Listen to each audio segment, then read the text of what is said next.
Hey guys, it's Nettie. Here's a tutorial on how I do my skeleton makeup.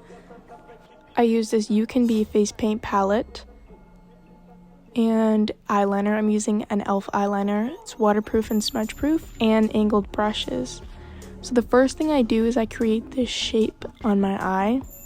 It doesn't really have to be too specific as long as it looks somewhat like this shape. So then I'm doing it on the other side. It's not exactly the same, but as long as it's somewhat the same. Now for the nose, I like to think of two little triangles, and there's a little space in between, but it should look something like this. It doesn't have to look exactly like that, but yeah. Then we're just going to extend the mouth to about the end of your eye on both sides. Now, yeah, this is when I first started doing the skeleton makeup. The hand looks amazing, but the jaw is too close to my mouth. So that is something that I've learned throughout doing this so many times. So we're going to start with this curved hill to the end of my mouth line, and we're going to make this shape.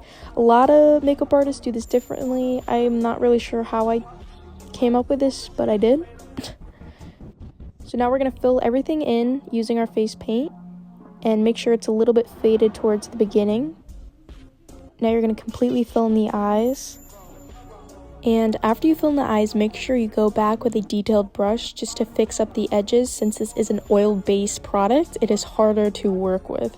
Now I'm going in with Abby Roberts palette in shade Bra just to set everything in, and it's going to make everything darker and more matte.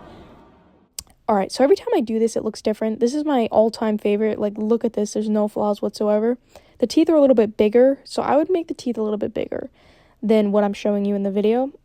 But what you're going to want to do, roughly, is make a line down the middle and make about 7 more. Total, like 14 or 19 teeth.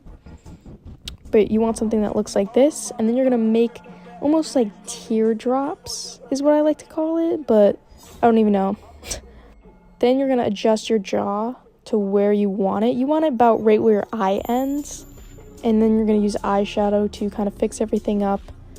And try your best. It takes time. Then you're going to add some details. These are really easy. You really just make little U's and like smudge them out. That's what I do. I like to go over certain lines, use some white, and that's about it. Honestly, it turns out different. Again, the teeth are a little small, but whatever. I think it looks pretty damn good.